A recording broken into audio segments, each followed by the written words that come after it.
Welcome to our new series. We're going to be talking about the middle road, I guess Marc called it, between Orthodoxy and Reform, Zechariah Frankel and the positive historical school. I think it's something that probably people are not so aware of from the 19th century, and perhaps or perhaps not the forerunner of conservative Judaism. But with that, we'll let Dr. Marc. It's always a pleasure to welcome him and to start a new series. And as I always say, please invite a friend. Maybe hasn't come in. People haven't come in the past. Often people are sort of hesitant to come in the middle of a series, but now that we're starting a new series, we can start again, fresh, and it's a pleasure. And Dr. Shapiro, we look forward to your enlightening all of us. Vakasha. Thank you. And yes, it is a new series. It's not going to be 23 classes like the last one, but we did speak about the first two generations of Reform, and we spoke about the Orthodox response. So there's another response as well, a response that I guess comes, as the Rabbi Kalman just said, from the middle. Zechariah Frankel, a figure we'll talk about today, is really regarded as the leader of this group. He was the leader. And there is a continuation from this to conservative Judaism in America, although it's a little more complicated because Frankel himself is more complicated, whether you can place him really with what will become, is Frankel the same as Solomon Schechter? So we'll talk about that as well. But before we do that, I know it's a new series, but I have a few things. I just want to finish them. I'll put them aside and then we'll start fresh. Many of the comments, I see it's not even relevant questions anymore, but I just want to do quickly some of the things I promised and things related to last class. The first is, in the last class, I brought up Rav Shlomo Eger, and someone commented, and I didn't protest, I sort of went along with it, that he was influenced by Chassidut. And at the time I wasn't sure, and I did say it really is mostly said about his grandson, but I subsequently have checked, and my suspicion, which I didn't voice, was correct, that Rav Shlomo Eger really had nothing to do with Chassidut. He was just like his father. It's all the grandson. The grandson becomes a Rebbe, the Lubliner Rebbe, they called him, and he's in the Ishbitz circle. We'll get back to Ishbitz a little bit later today. So that's Rav Leibel Eger. I also raised the question last time. I couldn't remember whether we spoke about Rav Gedalia Tickton, and was he an official rabbi in Breslau together with Geiger, or was he sort of unofficial? And I checked, Meyer actually mentions it on page 111. I should have known this, that he actually became an official rabbi. So in Breslau, you had two official rabbis. You had Geiger for the Reform, and you had Tickton Gedalia for the Orthodox, and that became the model that was found throughout Germany of one community paying for both an Orthodox and a Reform rabbi. Usually the Reform was a dominant community, and that's going to lead to Hirsch's notion that we can't be in such a community which has both Orthodox and Reform. We need to separate. We will go into, I'm going to do it in the context after we do the classes on the positive historical school, Zellman, Bear, Bamberger, and right in the middle, we'll have a number of classes. It might be 5 classes on this issue of Orthodox separatism and how to deal with Reform in Germany, but it really is part of the life of Bamberger, so I didn't want to separate it. I mentioned the show. Bridget, I think I called it Bridget and Bernie, but it's Bridget Loves Bernie and the controversy over it. And I looked it up. Believe it or not, Wikipedia has a whole entry on it, and it shows you how things have changed. I'm just reading from Wikipedia for those who listen online. The series was controversial because of the differing faiths of the married characters, something that today obviously would be impossible to even imagine that this would, and this is in the early 70s. Some Jewish groups charged that the series mocked the teachings of Judaism. Rabbi Wolf Kelman, well, Rabbi Kelman was just mentioning his uncle. That's Rabbi Kelman's uncle, executive vice president of the Rabbinical Assembly of America, called the show, quote, an insult to some of the most sacred values of both the Jewish and Catholic religions. And then it speaks about some of the Orthodox response. But listen to this. A conservative rabbi organized a boycott by advertisers, and reform rabbis met with CBS staff in secret to have the show canceled. So here you see that there was unity. Maybe the last time we had this unity between Orthodox, conservative, and Reform, that you can't have a television show that shows an intermarriage. And as I mentioned last class, my father in his book, my father's not with us this class. He just landed in Dubai, believe it or not, on one of the Jewish tours, because Torah in Moshe's, at least I don't think we're doing a tour to Dubai, but in his book, he contrasts that to in the 80s, the show 30-something, where no one had a word to say about it. And obviously, today, no one had a word to say about it. And Nachum Shmaryahu texted me. I was speaking about Zeldin, that Rabbi Gil's student had a tweet where someone said, doesn't it bother you basically that he's intermarried? This is like an anti-Orthodox person. And Rabbi student said that I'll remember that if he runs for chief rabbi or something. But as long as he's running for governor, it's irrelevant. And just three more things I want to add that relates to previous classes, and then we'll begin. A number of you sent me information on the circumcision or supposed circumcision of the British royal family. Supposedly Charles, King Charles, was circumcised by the Moel Jacob Snowman. You can look him up. And but the notion, there's even been 2 academic articles on this. Where does the idea come from that since Queen Victoria, all the British males have been circumcised by Moelim? That appears to be just a legend. And but worth, you can see the whole Wikipedia article on Jacob Snowman. Again, it's not ancient history. The king is alive. We could actually determine this. Chief Rabbi Mervis is spending Shabbos. I think it's this Shabbos, right? Before the in May. They don't It's call it in May. inauguration, coronation. Yeah, they just announced that when it's in May, Mark. Oh, it's in May. So But the coronation is in May? They announced it now that when they have the coronation, Oh. he'll spend Shabbos there. So I know it's maybe weird. You don't ask for Jews. It's to ask a non-Jew, are you circumcised? It's not really the sort of thing you ask. But he could do it in a sort of interesting way that people have wondered about your connections to the Jewish community. I will note also that the coronation will be in a church and the chief rabbi will be in the church because the chief rabbis go to churches for all these sort of events. This takes us back to the very first class in the series, the second class in the series, the previous series. I made a mistake about Shaul Berlin. I said that he gave a haskama to Mendelssohn's Bior. Remember the Besamim Rosh? It's actually, and thank you for Yitzi to calling this to my attention. Yitzi wanted the source for it, and when I looked into it, it's reported that incorrectly in certain sources, but when I looked into it, it's actually his father, Tzvi Hirsch Berlin. And the final thing I want to say is, I meant to say this a few classes ago, because I think you'll find it interesting. Right before Rosh Hashanah, I think I was going to say Yom Kippur, here's a reform. If I were to tell you that someone said that you shouldn't have kapparos, instead you should do it with money, and because of Tsar Balei Chaim, things like that, you'd think that this rabbi is non-Orthodox. You think he's progressive or open Orthodox, left-wing YU or something. However, Rabbi Mazuz, who those of us who've been with us know, in his weekly newsletter number 328, you can check it out. He speaks out against kapparos, and what does he say?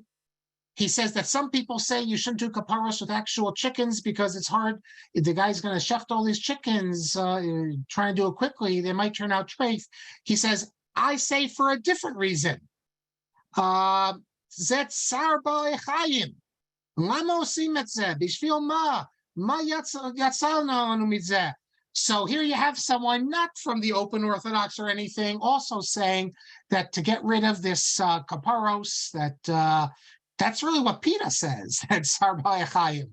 And the position of the Aguda has always been that if you say it's Sar Balei Chaim, you're anti-Orthodox.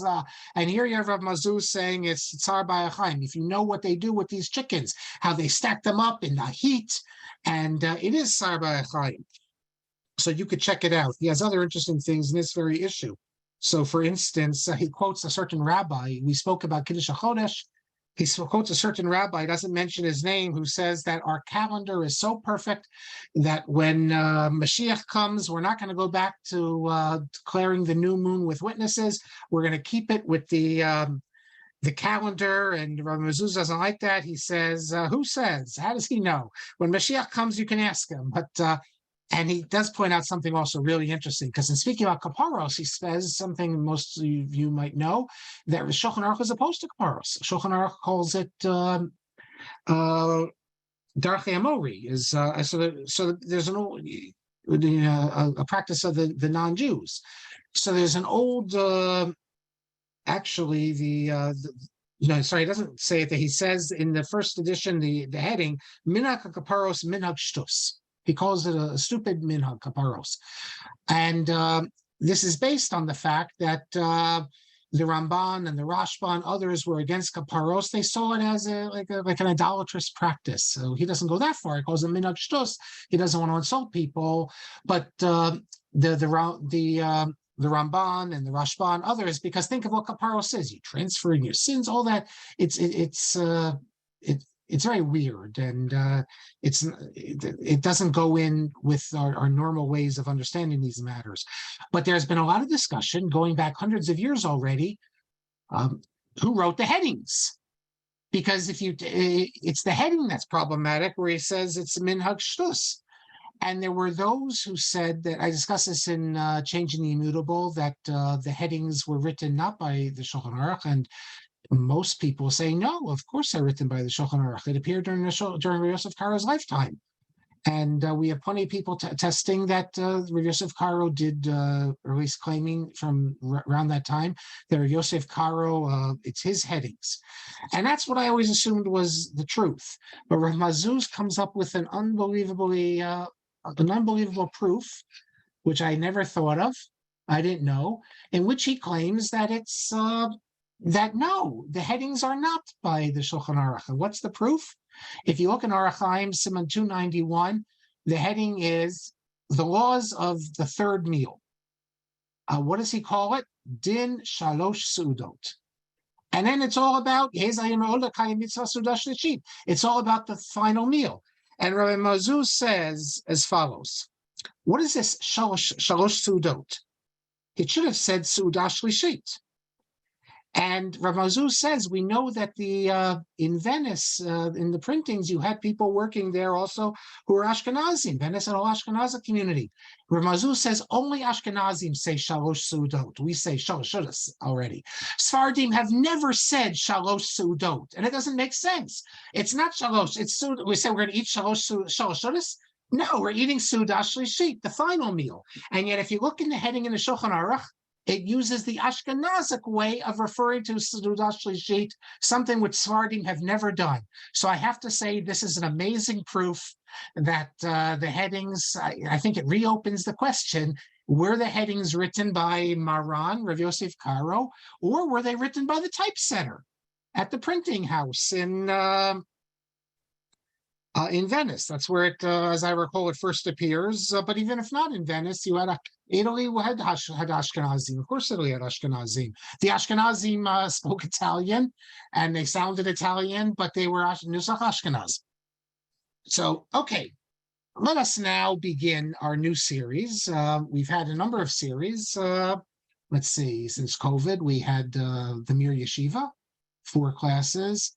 Then we had my latest book, 53 classes. We had Shaul Lieberman, 18 classes. We had the Rise of Reform, 23 classes.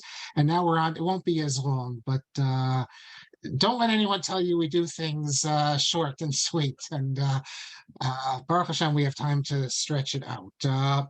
So we're going to look at another response.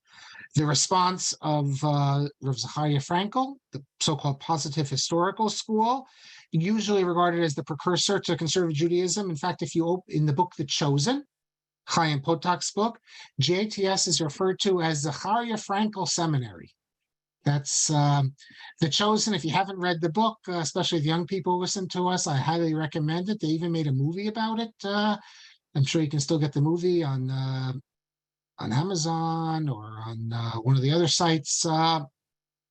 I mean, Chaim Potok, the book is, he went to the seminary, but he started at YU, and you have certain characters here. Rav Soloveitchik is presented, Rav Yochanan Gorelk is presented, and then when he goes to the seminary, I guess Lieberman, Halivni, apparently, Halivni told me that the star of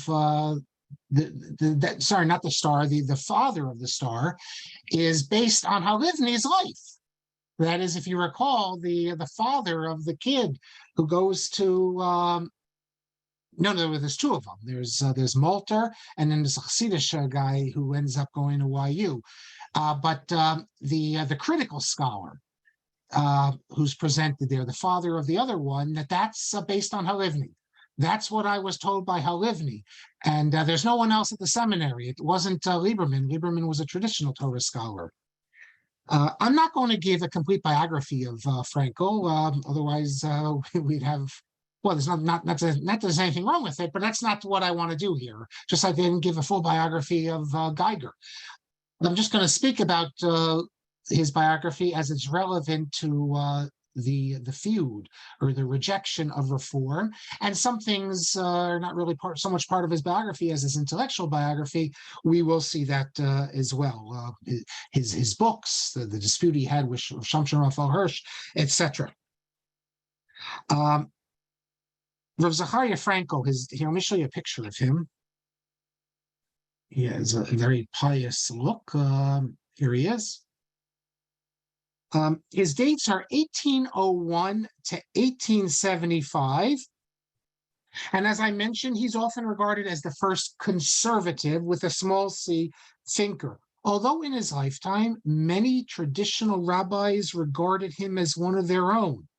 In fact, as we shall see, some of his views that created such controversy, a whole polemic against him by Rav Shamshon Raphael Hirsch, another rabbi named Gottlieb Fischer, what he said, I think most of you will find this not at all really radical or controversial. Things he said are routinely repeated by professors at Bar-Ilan University, at Bernard Revel Graduate School, and many others who associate with Orthodoxy. Rav Yechiel, although he was regarded as a complete outside the fold by Hirsch, Rav Yechiel Yaakov Weinberg treated him respectfully, even Israel Hildesheimer, who fought very strongly against him. After Frankel's death, he did refer to him as a blessed memory. Rabbi Yaakov Weinberg always refers to him as Rav Zechariah Frankel. He doesn't put him in the category of the Gedolim for all sorts of reasons. I mean, he was in the wrong camp, as it were, but much like Lieberman is given respect, Rabbi Weinberg always treats Frankel with respect. He had a student, Rabbi Weinberg, named Joseph Apfel, who was rabbi in Leeds for many years, and he was a Dayan also. He wanted to translate Frankel's work, Darchei HaMishnah. I have a letter from Rabbi Yaakov Weinberg to Apfel advising him, don't translate it, because you'll then be attacked by the Hirschians because they hate Frankel. And if you know English Jewry, there's a whole contingent of Hirschians, in London in particular, the Monk Shul. Rav Yosef Zachariah Stern, that amazing genius who one day we'll have classes on him, he also refers respectfully to Frankel. Since we have people from Toronto, including Rabbi Kelman, I'll say none other than Rav Gedalia Felder refers to Frankel as Rav Zachariah Frankel. There's others, Rav Nassan Adler, Chief Rabbi of England, and take a look at the introduction to the Sina Laguerre, his commentary on Onkelos. He refers to him as Harav Hagadol Moreno Harav Zachariah Frankel. Rav Tzvi Hirsch Chayes refers to him as Harav Hagadol Hachacham Hakolel Moreno Rav Zachariah Frankel, and also Hagaon Frankel. So you see that in the Orthodox world, there isn't one position on Frankel. There's, just like we saw with Lieberman, you have people who refer very negatively to Lieberman, and you have others who refer to him with all the high fruits and titles. One of Frankel's students was Rav Dov or Bernard Ritter. He was the rabbi in Rotterdam, Holland. He went on to become one of the leading leaders of Agudas Yisrael and a leading spokesman in Western Europe of anti-Zionist orthodoxy. He always defended Frankel's reputation. He refers to him as a tzaddik. Let me show you something that'll blow you away now. I mentioned maybe it only could happen in Ishbitz. I don't know, but there is a sefer called Dor Yesharim, and this is all about the Yichus. So it's a biography of all the different members of the dynasty of Ishbitz Radzim. It's a Hasidic dynasty. It goes back to, and that's what Rebbe Eger was part of.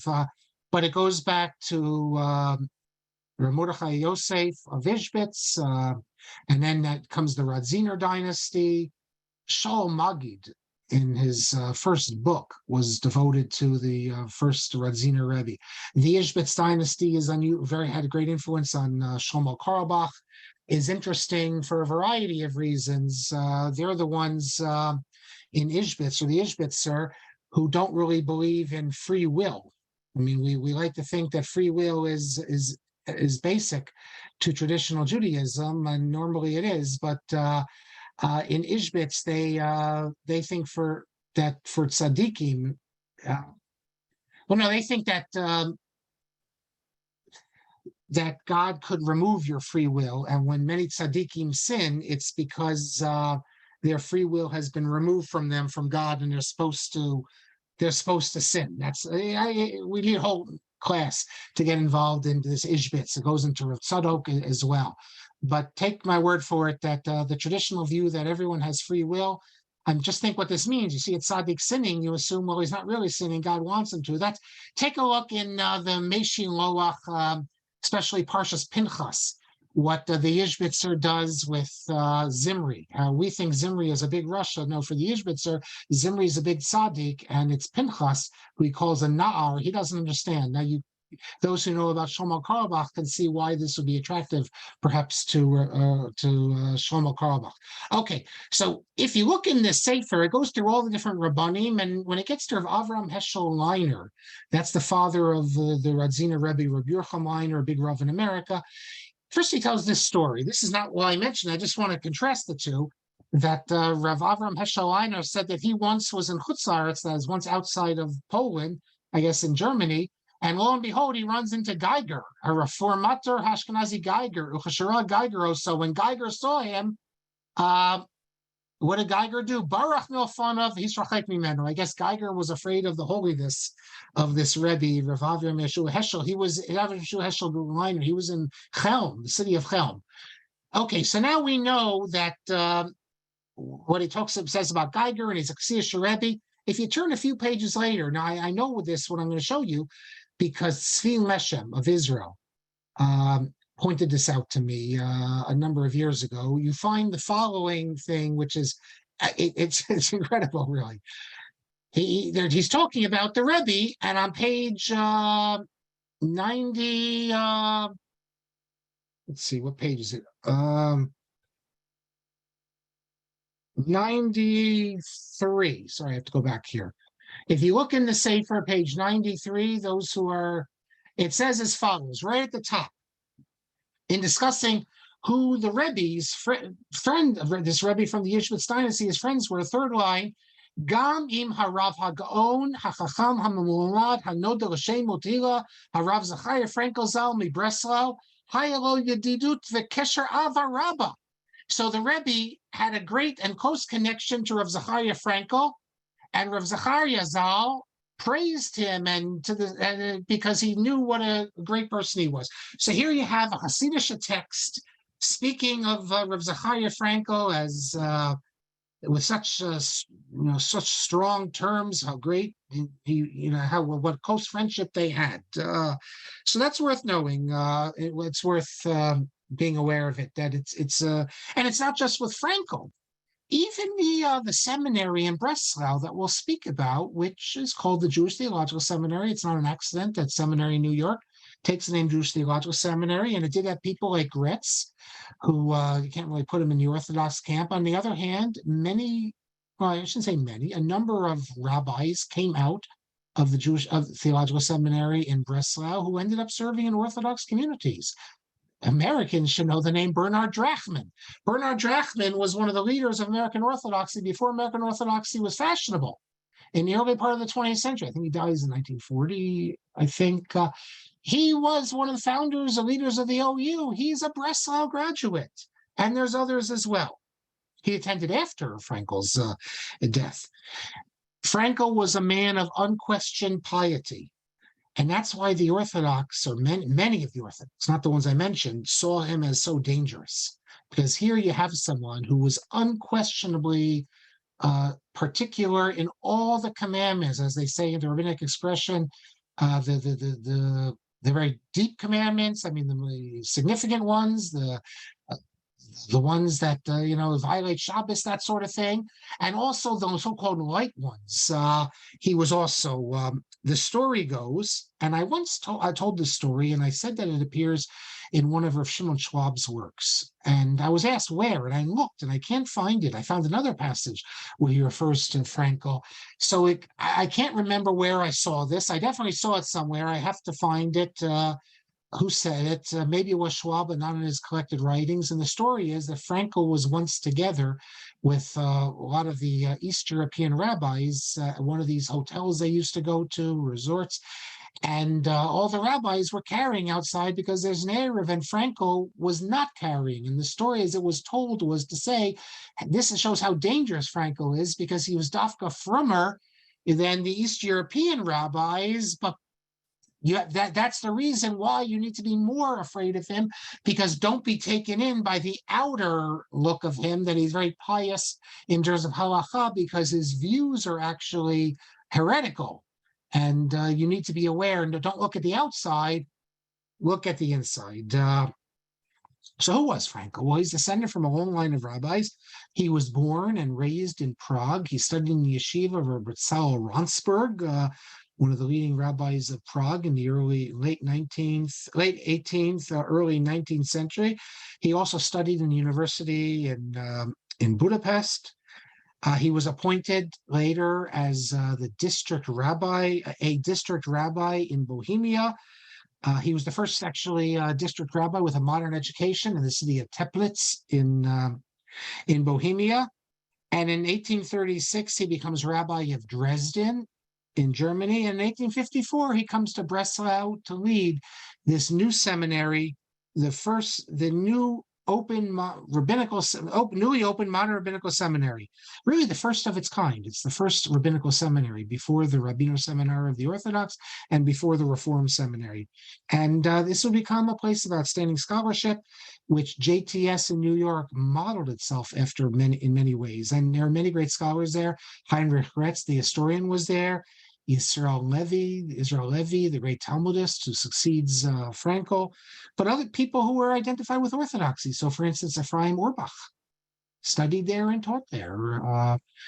Yitzhak Heinemann, the great Yitzhak Heinemann from Israel, was there as well.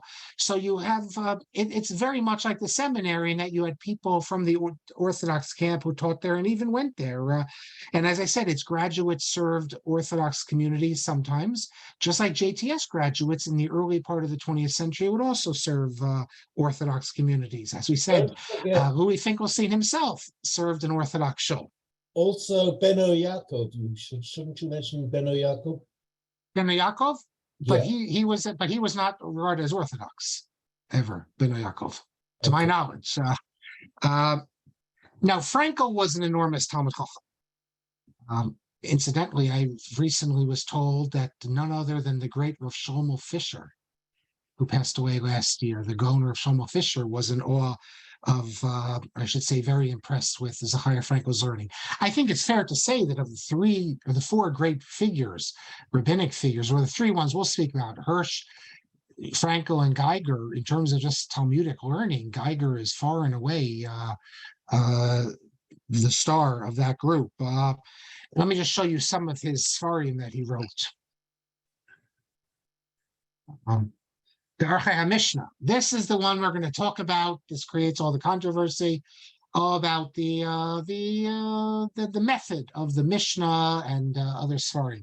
He wrote an introduction to the Yerushalmi, Mavo Yerushalmi. He wrote 3 volumes of a commentary on 3 Masechtas in Yerushalmi, Brachos, Peah, and Demai.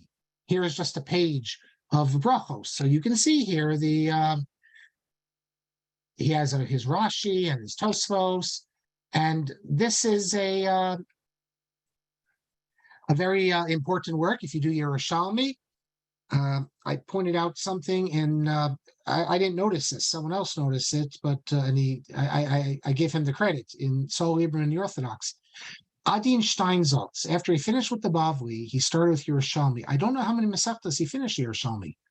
Maybe someone could answer. I think the first tractate he did, if I'm not mistaken, was Peah. I don't know how many he got. I think he only did Peah. I don't Only think he went Peah? beyond. Okay. Art Scroll has done, I don't know if Art Scroll's finished Yerushalmi now, but they've done many volumes. But if you look in Rabbi Steinsaltz's edition of Peah, the Yerushalmi, throughout the Gemara, there you have explanations that are like he has on the Steinsaltz stuff. You have at the bottom there, you have Iyunim, where he gets into more detail, some of the issues, and then he has Halacha. So in the Iyunim, if you look in the Bavli, so example, he'll quote Tosfos, Rashba, Pnei Yeshua, and in Yerushalmi, he'll quote the Yerushalmi commentators, Ridbaz, Pnei Moshe, whatever the commentators are. And he also quotes Zion apostrophe Pei. So what is Zion apostrophe Pei? You have to go to the back. In the back, that's where he tells you all the abbreviations. Like if he quotes Ridbaz, who's the Ridbaz? Look in the back. There's nothing in the back. So this was Steinsaltz's way of getting in Zion Pei as Zechariah Frankel. He doesn't call him Reish Zion Pei, which is what usually people who quote him call him. He just calls him Zion Pei, and he doesn't tell you in the back who he is. So basically, Hamevin Yavin, those who know will know, and everyone else that just goes over their head. Frankel was a strong opponent of reform, as we shall see. He attends the conference in 1845 in Frankfurt we spoke about, but when he gets there and he sees the radical trends being advocated, he leaves it and publishes publicly why he left. And there was a few reasons, but fundamentally, when he saw that they were ready to jettison Hebrew, then the Hebrew was unimportant. It made clear to him that this was not a movement that he could be there. Now, it is true that Frankel did permit some changes. He departs from Orthodoxy. That is 19th century Orthodoxy. Whether this would mean 21st century Orthodoxy departs, that's my point, that some of the things that he did fit in very well with 21st century Orthodoxy, but not in. So, for example, while in Teplitz, he agrees to get rid of some piyutim. I don't think today, if you hear about a rabbi getting rid of piyutim, we've all gotten rid of it, that would be, but in Germany, this was the old German minhag to recite these piyutim. You had to say that. And it's one thing that it fell away in Russia and Poland, but to actually declare, in Ashkenaz, these are Ashkenazic piyutim, that was considered over the line. But he did it. He got rid of them. As I said, I've said it many times in all our shows. I've seen it in my lifetime. When I was young on Tisha B'Av, we sat there for hours reading kinos that none of us understood. Now, in all the shows I've been to, they get rid of most of them. They pick a few kinos, you say them, and then the rabbi talks about them and explains them. And there's a rabbinic expression, better a few with kavana than a lot without kavana. But I have to tell you, he was Orthodoxy, looked upon him negatively because he got rid of piyutim. He also instituted a choir in his shul of young men. This is, yes, later Hirsch also brings a choir in, but he was before Hirsch. He performs weddings in the synagogue. Weddings in the synagogues, when we get to Hungary, you'll hear all about weddings in the synagogue, but it's not only in Hungary. In Germany, it's also a problem that this is not something that the Orthodox did. Hirsch would do this, and he made it kosher, I guess. And he wasn't the only one in Germany who did it, but it was considered problematic for many to do weddings in the synagogue. Frankel saw himself between the traditionalism of the old school and the orthodoxy of Hirsch on one side, because he is not an adherent of Hirschian style orthodoxy. We'll see this. Not for halachic reasons. The halacha of Frankel is the same halacha of Hirsch. And in some areas, Frankel could be made more stringent. Not in some areas, Hirsch could be more stringent. That's not the issue. There's going to be a fundamental theological dispute between Hirsch and Frankel. whether the listeners think that there needed to be such a dispute, and whether Orthodoxy today would have this issue, that's something we're going to get into soon. But it was not a matter of halacha, like with Geiger, when obviously halacha's dogma is also central, but halacha, you don't need even to go to dogma when it could deal with the reform. So Frankel sees himself on the one hand between old style Orthodoxy or traditionalism and new style Orthodoxy of Hirsch on the one hand, and reform on the other. Just to give you an example, during the controversy over the Hamburg Prayer Book, Frankel rejects the siddur as an invalid siddur for the reasons we saw. It gets rid of any hope for redemption. It all sorts of halachic problems with this siddur. On the other hand, Frankel says just because the reformers have gone overboard and done terrible things doesn't mean that we can't make changes in the siddur. And he's not just referring to the second Yom Kippur from last week, that we can make changes. Changes can be made. That his attitude was that who said the siddur is locked in stone? And by the way, it's for the Orthodox, the siddur is locked in stone precisely because the Reform are trying to change it. That becomes a theme, as we know in Orthodoxy, that when the reformers are trying to make changes, we need to chadash asur min haTorah. The Chasam Sofer makes it very clear. Now we can't change anything because we're in this battle. Frankel refused to go along with this, so he agreed that we still can make changes and we should investigate what sort of changes can be made, because there are aspects of the siddur which maybe today are really not appealing to people. We can come up with new prayers, whatever it was. He breaks with Orthodoxy because he says that I do not accept the fact that the siddur cannot be changed. And just because Reform is doing it doesn't mean that we can't do it. That is, reforms with a small r. Now, Hirsch doesn't attack him for this. Others will attack him for this. Hirsch's response is going to be very different because Hirsch himself, we did classes on Hirsch. The third and fourth, I think it's third, fourth, and fifth classes, or maybe the second and third and fourth classes I ever did were on Hirsch. When we first began this series, or maybe it was the first, second, and third classes. I can't remember now. When Rabbi Kelman had the idea before anyone else to have these online, e-team they called it in those days, the first Torah classes in the world given live. It was just like we have now, a system you could see and you could type your questions in. It was before Zoom, but it was a system. He was the first one to do it by about 6 months or a year. No one else was doing it. And first classes ever did on Hirsch. But if we probably should do Hirsch again, and we'll get to some of Hirsch when we deal with the dispute between him and Benberger. But Hirsch also believed in reforms with a small r. Hirsch gave sermons in the vernacular. Hirsch had choirs. Hirsch did weddings in the synagogue. He even brought he made sure the women stayed up in the gallery, but the mother of the bride was allowed to come into the synagogue, and that was regarded as a reform. And Frankel also, now what did Frankel call his form of Judaism? It's not Orthodoxy, it's not Reform. He called it, quote, positive historical Judaism. Now that's a mouthful. Imagine today, we have the different denominations saying, I'm positive historical. But that's what he called it. So what did he mean by the term positive historical? He used this term first when he leaves the Frankfurt Conference and rejects it. He says that this is not our Judaism, this Reform Judaism. Our Judaism is positive historical Judaism. Well, for one, positive is the opposite of negative. The Reform is just negative. It's all about, in his mind, it's all about destroying Judaism. So it's negative. Remember, the Reform for history were not interested in building up. They're only interested in cutting down. It was all what we can get rid of. And so therefore, we don't want that. We don't want to destroy Jewish tradition. Schorsch, however, Ismar Schorsch, the former chancellor of the seminary, chancellor for a number of years, he's an expert. He comes from Germany, and his area of scholarly interest is German Jewish history. And he just recently came out with a book on Sunz, but he also was a great admirer of Frankel, and he wrote an article on Frankel. That's his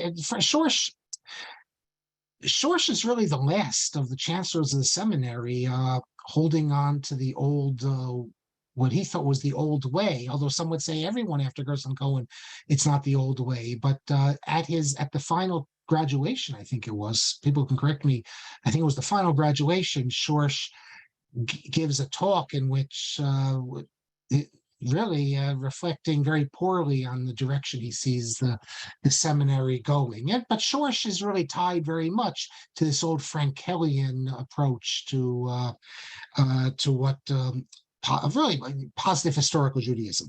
So Schorsch in his article shows that the term positive also, it's not just a shorthand, it also has a legal context, because Hegel wrote an essay called, quote, "The Positivity of the Christian Religion." So Hegel uses it, he attacks Christianity for preserving against Jesus's intent, the attachment to the law. So Hegel's against that. Now, for Frankel, the word positive describes his conception of Judaism, that yes, it is a positive legal character, and that's a good thing, that Judaism is basically a legalistic religion. Christianity couldn't handle this. They didn't like legalisms. But as I said, not only Hegel, it's the old joke that they got rid of 613 commandments, and at least the Catholic Church added 1,000 more because it became a very legalistic religion, at least Catholicism did. But for Frankel, Judaism is fundamentally a legalistic religion, and Jewish values, Jewish ideas are expressed in the law.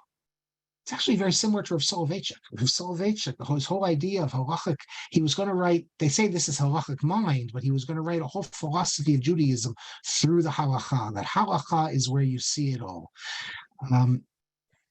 Someone once asked me, and he asked me, a rabbi, he said, and I thought it was very insightful. He said that, all these people, they give classes on Jewish ethics. He said, do we really have Jewish ethics? Don't we just have halacha? And halacha encompasses all sorts of things. It encompasses ethics, so it's something interesting to think about. I would look at it the other way. I would say Jewish law encompasses everything, so you don't have to just speak in terms of the law. Ethics, yes, they're part of the law, but they also have an ethos. According to Frankel, the sages, Chazal, were able to ensure that Jewish law is not frozen, fossilized. How do they do that? Anyone who studied Talmud, through their drashot, through their, the law is a living law. So here also you have themes that are going to pop up in conservative Judaism in the 20th century, but not just conservative Judaism. Eliezer Berkovitz, Emanuel Rackman, other modern Orthodox figures, everyone who wants to fight against the fossilization. Always the people to your right, like we spoke about earlier, everyone wants to claim the mantle of the Pharisees. Frankel's point is that, yes, we believe in Jewish law, but what is Jewish law fundamentally? It moves. It's not fossilized. It only became rigid when there was an exile, when Jews were forced into exile, and therefore the oral law had to be codified. So therefore we have codification. So this means that after the period of the Mishnah and the Talmud, the freedom of the law to develop organically and through the guidance of the sages really ended to a large extent. And from Frankel's perspective, the challenge for us is to try to regain this ability for Jewish law to have vitality, to move. Now, what I just said could be seen as code word for conservative Judaism, for heretical Judaism, for changing Jewish law, or it can be seen as a way of trying to make Jewish law as a living law, something that's not in opposition to tradition, but in opposition to fossilization, that is deciding Jewish law as if it was 200 years ago. So that's why Frankel is such an ambiguous figure, because you could be the most Orthodox person and speak about how Jewish law has to be contemporary, how the post-scheme have to understand what's going on in the world, and that they can't decide Jewish law today as if they're 200 years ago. They need to know the Metzios. Emanuel Rackman writes an essay in Judaism in the 1960s describing Ramosha Feinstein as an advocate, or a practitioner, I should say, of this very form of halacha, a halacha that is with the times and doesn't stand still, and a posek who recognizes the reality out there. Now, Ramosha might disagree with this characterization, but that was Rachman's point, that when you look at what Ramosha was doing in Even HaEzer, that he wasn't just relying on what people said in earlier years. He was being mechadesh. He was coming up with new ideas. He was doing what great rabbis have always done in the days that we can't make drashot. So how are we original today? We're original through insights, through new readings of the Talmud. So you see that you can read Frankel in more than one way. Wait till we're going to see this in more detail.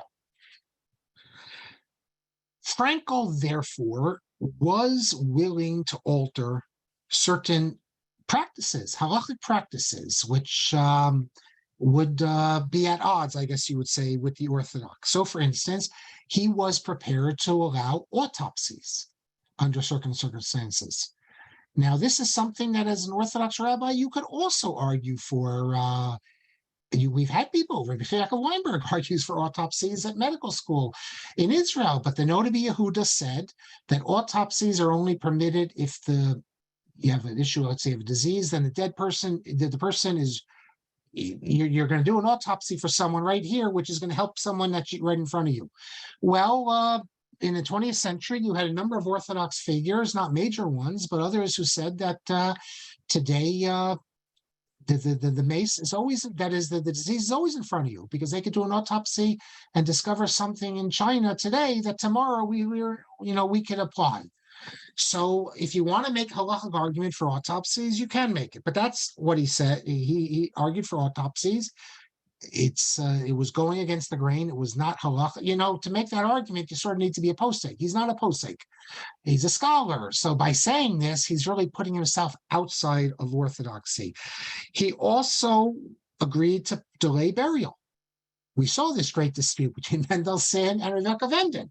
You can make all the halachic arguments in the world for it, that now we know that we think that some people are dead. They might not really be dead, but that's not how the poskim decided it. So if in the 19th century, if the Chasam Sofer were to come and say delay burial, we'd say, well, this is a psak of the Chasam Sofer. That's obviously it's in the fold because he's the Chasam Sofer. But when Frankel comes and agrees with Mendelssohn and says that in some cases we need to delay burial, that ipso facto is placing him outside of orthodoxy. I'm not saying outside of halacha necessarily, but because he would argue halachically, but it's definitely not orthodox. And really, it's not, you could say it's not even halachic, because traditionally halachic Jews have to follow what the great poskim say. Frankel is consciously saying, I am going against these poskim because I think the poskim are wrong on this matter. So that's not orthodox, and whether it's halachic or not, we can debate. And he was prepared to study the possibility that is not that rabbis, he thought that this is something we could get together and study, that in theory we could get rid of Yom Tov Sheni. He didn't get rid of Yom Tov Sheni, but he said if the rabbis have the authority, if they would come together and conclude that, then we could. They didn't come, so he didn't get rid of it. But he thought that if I were to tell you how many Israeli liberal Orthodox rabbis said when the state of Israel was declared, not just in Israel, in America too, now we can get rid of Yom Tov Sheni. Lots of them said that. But that's what Frankel said. So is this enough to push him out of tradition? Maybe yes, maybe no. He called what he wanted to do moderate reform, that is, reform with a small r. And he said, but the only way halacha can be changed is in a way that's authentic to the system. So there already we've seen how he departs from traditional Judaism. We're going to get into this in more detail. He also did not think that halacha was all there is to it. Now, some of these things I'm saying, it's going to show you how he has a different way of thinking than the traditional Orthodox halachic authorities. That is, yes, there's halacha. So when you decide halacha and you want to know what direction to go, you have to open up the sources, the Gemaras, the Rambam. Believe me, he knew the Gemara, the Rambam, as well as anyone in his day. But he also pointed to history. And this is where we're going to get to his real uniqueness and significance. And that's why he calls it positive historical. So, for instance, Hebrew. We went into great detail in a few classes. What's the problem with davening in English or German? That was the issue in Germany. You have explicit Gemara, you have explicit Rambam. The undeniable halacha says tefillah b'chol lashon. So we saw what the halakha authorities, they knew where this was going to lead, and they had to come up with all sorts of reasons to say it's forbidden. Frankel comes at it from a completely different perspective. He doesn't come up with halakha, quasi-halakhic justifications. He says Judaism is not only halakhic. This is Heschel's great criticism of Orthodoxy, calls it pan-halachism, that everything is halakha. Frankel says there's also history. And he's willing to acknowledge that 100%, according to halacha, you could change, you could daven in German. However, Judaism is not only about halacha, it's about history. We've all davened in Hebrew for thousands of years. That has a veto over halacha. The fact that you can argue halachically that you can make a justification for davening, you can daven in another language, that doesn't change the fact that history can veto halacha, because we've never done that. And that'll destroy traditional Judaism. And therefore, this was the argument. I remember I said that the opposition to women rabbis should have really adopted the Frankelian argument. And some did. The ones who argued Masorah did, but many of them tried to argue halachically. They tried to come up with all sorts of reasons why you can't have women rabbis based on halacha, and one by one, the arguments, they don't stand up. If that makes me a conservative or an open, or I don't know what it makes me. I'm telling you, the arguments don't stand up, because the same arguments saying about the women rabbis mean that you can't have a woman community scholar. There's no such thing as a halacha that you can have a woman community scholar giving Divrei Torah, but if you give her a title, then all of a sudden there's no such thing as clergy. I mean, you can't say the halacha says you can't have women clergy, but you have women scholars, a women scholar in residence. That word is an American modern word. So this argument was doomed from the start, halacha. But the argument, if you want to argue the best way to argue is history. And that really was the argument of Soloveitchik in many areas, and that was the argument really coming out of, not everyone, but some of YU, was Masorah. Now, a lot of people didn't like that argument. They rejected it. But at the end of the day, the argument from Masorah is the Frankelian argument. It's not only the Frankelian argument. We see Masorah in Orthodox texts also. But it's a more honest argument from history, because there's a lot of things that, and the Sleipur says this. I quote the Sleipur in one of my blog posts, where he says that in some matters we don't go to halacha. Because we know he doesn't use the word history, he uses the word also Masorah. He goes, we know that this is the Jewish practice. So you don't even go to try to argue it. So that's what Frankel said, that some of these arguments should not be argued halachically because they're historical. And the weight of history. And similarly, you had some of these reform leaders, we know that they were enamored with the Sephardic world. Another article by Schorsch, The Myth of Sephardic Supremacy. We spoke about how they wanted to change, they changed the pronunciation to Sephardic pronunciation. Think about the stupidity of this, the craziness of this, that Ashkenazi Jews are going to change their pronunciation, not because it's the state of Israel and that's the language I speak there, just because they think it's a pure thing. And Frankel's, and not only that, then they wanted to do piyutim, like on high holidays. The reformers said, let's do Sephardic piyutim, because they're more grammatical, because they can come up with all the reasons that the Kalir Piyutim were they have all these problems. What Frankel said is that the history of Ashkenazic Jewry was, obviously it's Ashkenazic, so you have to speak Ashkenazic, but it was sanctified by martyrdom. It has great significance. These Piyutim are the Piyutim of our great scholars, the Ashkenazic scholars.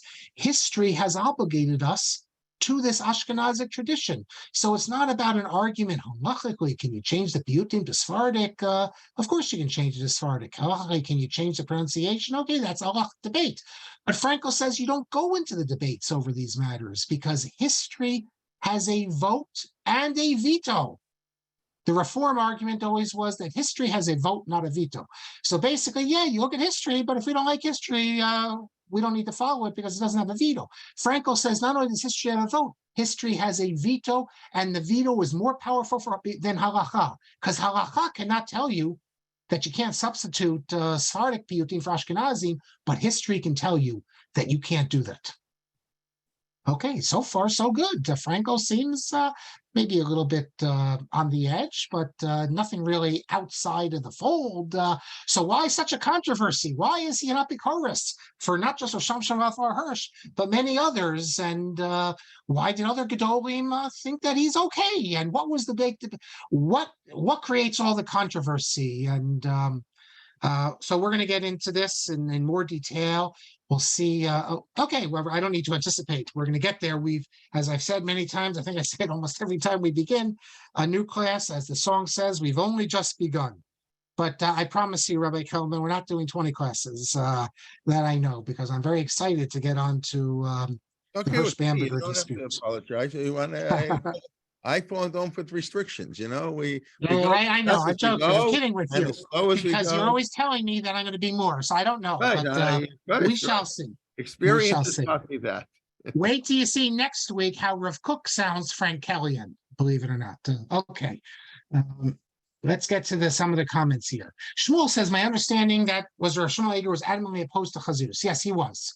I was when I said before that he was not into Chassidus, I didn't want to respond too harshly to the one who made the comment last time. But yes, he remains a very strong Misnagid, and it's his son, Rav Leibel Eger, that now you said it's commonly said Machasim of Shlomo sat Shiva. I don't know if he sat Shiva, but it was a very big controversy, a very big problem between them. Someone privately texts me that the main motivation for kapparos with chickens is based on the practice of the Ari, like many other things. And the person who sent this has written much about these matters. I understand it's the minhag now, in many circles do with chickens, but even if it is your minhag, there's reasons not to do it. Rav Mazuz says, if you privately, he says, like they used to do when he was a kid. If your father does it and then brings it to the shochet and shechs it, and then you eat it, or you give it to a poor person, then what's the problem? There's no problem with kapparos, leaving aside the issues that it's nichush or anything like that. But today, that's not what they do. They bring in cases and cases of chicken, and the chickens are in the hot sun. And many of these chickens, the poor people don't want. They'd rather have money anyway. So what do they want a chicken for? So today's day and age, the only reason to do it is nostalgia or just a minhag. So Mazuz's point is that the problem with this minhag is it's creating tsar ba'achayim. If you don't believe me, take a look at videos. You can Google it. You see every year the reporters would go down to Williamsburg and Borough Park, because the pizza people would come to protest, and that kapparos was never done like this in history, where they bring in cases of chickens just stacked in the hot sun outside. And not to mention the shlita issues, because the chicken the shochet has to shecht again and again and again, and who says he's being reliable? And yes, I do need to say that someone reminds me that Morris Firestein, his first book, which was reprinted a second time, I don't know if it's still in print, is on Rav Mordechai Yosef of Ishbitz, and you can see in that book all about, not just about the Ishbitzer's idea that although the Mishnah says that if you look more carefully, that even Yiras Shamayim is controlled by God, you can get an intellectual analysis of the Ishbitzer, the first of the radical Hasidic Rebbe. So I recommend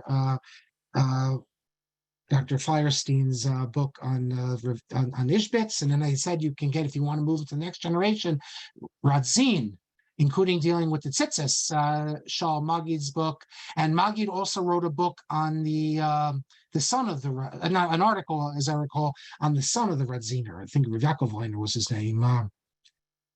Martin says he just found The Chosen, the whole movie on YouTube. Well, shkoyach. Thank you for that.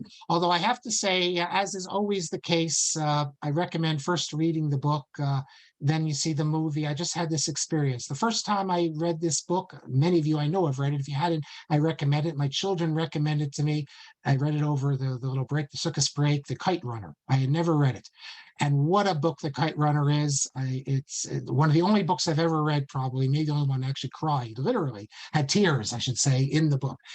And then I watched the movie, because they also made a movie. There's even a play now in New York.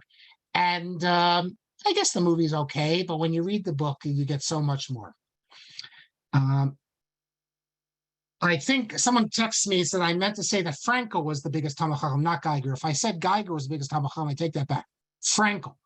If you compare the three big ones, Frankel, Geiger, and Hirsch, in my opinion, for what it's worth, but for Shlomo Fisher and others, that Frankel is really the greatest Talmudist. Hirsch's efforts, although he's a great Talmudist also, is not in Talmud, it's in other areas. And Geiger, he's also a great Talmudist, but his efforts is in other areas. Frankel really devotes his entire life to not just Talmud, Midrash. Basically, he's learning day in and day out. He's not writing commentaries on Chumash. He's not writing philosophical, quasi-philosophical works like Hirsch is writing. He's just learning. Rabbi Shulhan says that Chief Rabbi of Great Britain, Joseph Hertz, was the first graduate of the JTS. Yes, indeed he was. Everyone acknowledges, though, that in those days, the seminary, this was during the reign, I should say, of Sabato Moreus. Everyone acknowledges that it was an Orthodox institution then, a modern Orthodox institution. The issue is when Solomon Schechter comes to town, then it moves into what you call the conservative camp. The question is, what about the seminary in Breslau, which we'll see. Susanna asked, where they do the weddings? You do the weddings outside in the courtyards. Synagogues had courtyards. Or you do it in people's houses. People would do weddings in their houses. Now, in medieval times, Jews did do weddings in the synagogue. Then it went out of fashion. There was this notion that you should do it outside, under the stars. Chuppah should be under the stars. And then the Reform put it back into the synagogues because they thought it was more dignified. And they were influenced also by the churches. This is where you have a wedding. So since they're doing it, since the Reform were doing it, for the Orthodox then to do it, you can't do it. And we'll see when we get to the Hungarians make a decree that you're not allowed to. And I forget now, Hildesheimer, if he agrees with this decree, because Hildesheimer agrees with some of the decrees, but in Hungarian Orthodox synagogues, you were not allowed to have weddings in a synagogue. If you go to the Kaczynski Shul today, you'll see right in the back of it, there's a place to do chuppahs. Okay. So Mars Firestein, who I hope he'll answer the question later, is his book still available in print? Because I know it was reprinted. He answers that the chuppah, as I said, was outside in the courtyard of the synagogue. Thank you. And Rabbi Shulhan says that Chancellor Schorsch was his teacher, and he criticized the RA and its new Chumash. I will mention also that one of our listeners for a long time here is Rabbi Yaakov Yellen. He just came out with a book on, you can get it on Amazon. I just bought it on Amazon also for my university library on really Jewish law in the business world, like a standard of ethics, of law, based on Jewish insights for companies, big companies, and how you're supposed to run, because every day you'll come up with issues. And he has a section in his book on ethics. And I recall in the book, the question is ethics in halacha? Is it beyond halacha? Var Lichtenstein's famous article, etc. Thank you. And Susanna says that it sounds like the objections were political rather than substantive. Well, so far what we've seen, partly correct. We're going to see a very substantive thing, a dogmatic thing even. But even what we've seen so far, I mean, in the early 19th century, the first, let's say, third decade of the 19th century, to say that you could make changes in the Siddur, which is against what all the Gedolim have said, that's not just political. From an Orthodox perspective, that's also that's really determinative of which community you're in, and could be seen really as a halachic matter, because traditional Jews, like I could always come up with an idea.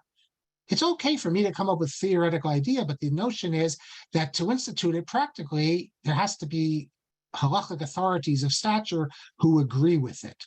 Frankel was prepared to, he'd be prepared to take out beauty, make changes, even without the imprimatur of great poskim. Now, he thought of himself as enough of a posek that he could do that, but that's already, I wouldn't call that political. At least I wouldn't call it. I understand that others would call it political, but I wouldn't. Yes, Ruth, it's tradition. Rabbi Kalman says, "Achov Veitzir in Jerusalem, my son tells me they now say modern slichot that one can understand. And Rav Yoel ben Nun has a new ketubah, which only recently did I see this ketubah. I took a picture of it. I never heard of it. What can I say, Rabbi Kalman?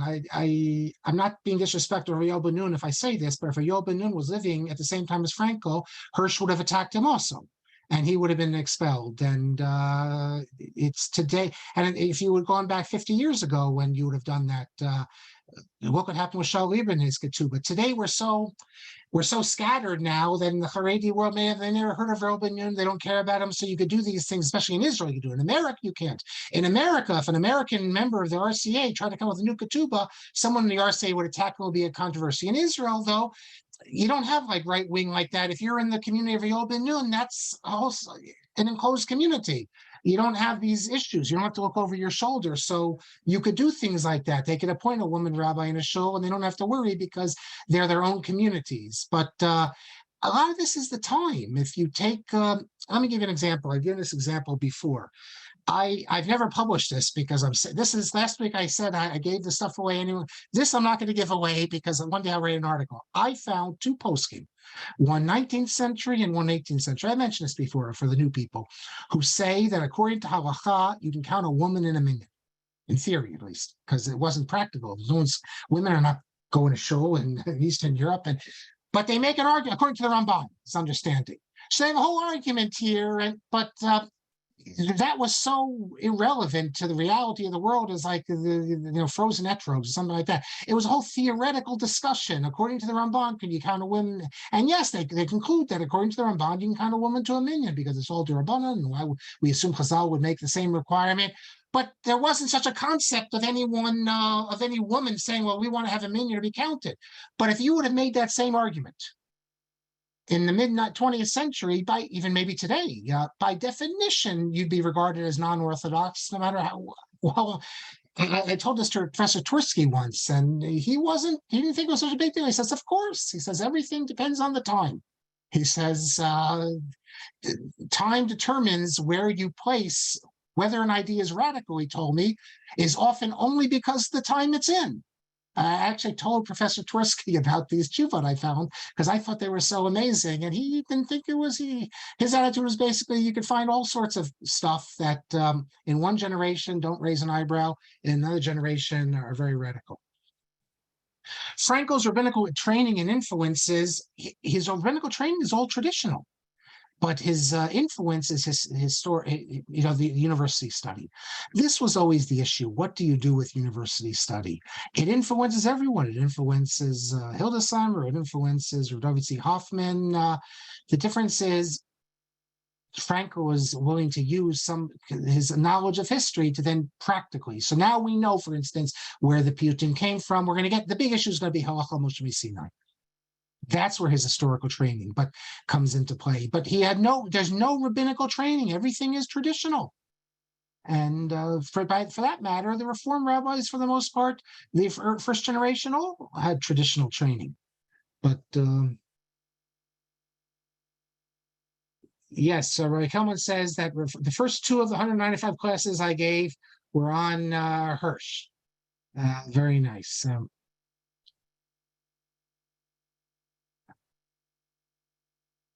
Okay, and really that brings us to the end here. As I said, we're just beginning. Rabbi Kelman, I thank you all. Those who are here new with us, well, you see how it works, but we made it the new topic so we could advertise and new people come on. But we're really going strong now, a couple hundred, really. It's one long stream of consciousness, so we'll continue. Rabbi Kelman. Thank you very much. By the way, just last week, as I'm teaching now, I was talking earlier, at chatting contemporary halachas, we're doing woman and ritual, the whole issue. So I was just recently looking, I haven't looked up for years, why a woman can't get conscious towards a minion. And as I'm researching, I say, there's not such a good reason why we can't count women towards a minion. Well, There's the no reason is the Shulhan Arukh said you can't. The Shulhan No, but Arukh there's said you no can't. clear halachic, like it's not so pashut. Like you can, it's like what you say, like it's not like, oh my God, like there's a, an absolute, like the limud from a pasuk in black and white. It's not like that. It's, of course, it was never done.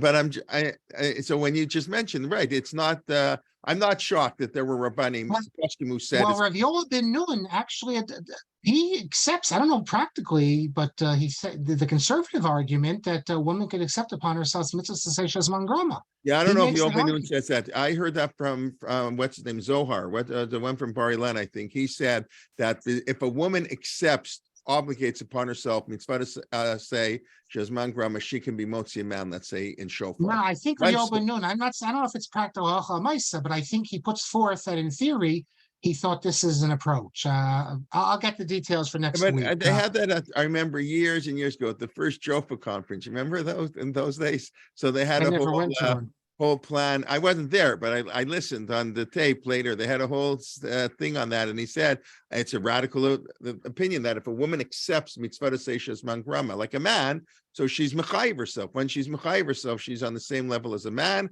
and she can therefore be motzi the man for the mitzvah. No, I'm just saying, like you say, it depends on the time. Rav Yoel ben Nun. David Golinkin has an article in one of his volumes, a long article trying to make the case that women could be counted for a minion. The problem is, and you see where he breaks with Orthodoxy, is you have to then treat the Shulchan Arukh as just another source that, let's say, Achron or late Rishon, whatever, in which you say, well, we're not going to accept it. The problem is, I would say to Golinkin, is that the Shulchan Arukh is not just another source. The Shulchan Arukh has become the binding source. So you could say that if you accept upon yourself the mitzvahs, well, then the Shulchan Arukh's ruling doesn't apply to you. But that's not what Golinkin's saying. The Shulchan Arukh is binding. So what these rabbis were arguing was that according to the Ramban, you can count women for a minion. So it was never practical anyway, because the Shulchan Arukh is still binding. But I mean, I guess in a Shas HaChak, you could say, maybe in a Shas HaChak, you could say, because look, if you can count one, if there is an opinion, Rabbeinu Simcha, he's quoted in the Mordechai, Simcha Vitri, he says you can count one woman to a minion. You look in the Mordechai, it's in Brachos, in the back there, the Mordechai. He holds you can count one woman to a minion, which most people don't know about. But that's and for the same reason you can count a katan for a minion. He says you can count one woman. But halacha l'maisa, I mean, the Shulchan Arukh says so. You really can't get rid of the Shulchan Arukh. In Orthodoxy, you can't. In conservative, you can. The question is, and really, I'm just, just thinking, like you say, a stream of consciousness. Maybe with the return to Israel, maybe 50 years from now, it'll be different. Like you say, all this stuff is happening in Israel, and people. I know I'm not saying it. It's for sure not Orthodox to say this, but maybe 50 years from now, they'll sort of be in a sense. Maybe we need a new Shulchan Arukh. The Shulchan Arukh, even though it was written in Sfat, but it was written. That was the idea at the beginning. They said that look, there have been times we don't follow the Shulchan Arukh. When you think there's a Shas HaChak. So in theory, a rabbi could argue that today, with the change of women, where they go to shul and we need to keep them connected, this is a Shas HaChak, and we can rely on the Ramban based on 2 sources I found. So anything's possible in theory, but generally we assume we go by the Shulchan Arukh, and I don't see it happening. But look, anyone can make the argument. The question is, will it be accepted, and will it be regarded as legitimate? And unless it's a posek of standing. At least in my opinion. But as you know, a lot of things. My Amadvar, you just go see what the people do. And when you say Yoel ben Nun, according never heard of him, right? That big, but there's a whole community of people. I mean, he's in Yeshivat Har Etzion. He's not some fringe person. No, I know. Listen, if I ever thought synagogues, if you told me 30 years ago, a synagogue calling himself Orthodox would call women up for aliyahs, I would have said you're crazy. It never could happen. So,